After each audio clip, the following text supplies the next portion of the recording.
The next topic is linear momentum. The impact of a force is more if the velocity and the mass of the body is more. To quantify the impact of a force exactly, a new physical quantity known as linear momentum is defined.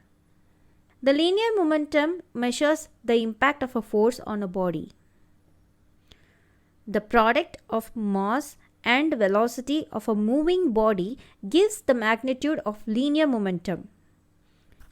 It acts in the direction of the velocity of the object. Linear momentum is a vector quantity. The formula for linear momentum is mass into velocity, that is P is equal to mv. It helps us to measure the magnitude of a force.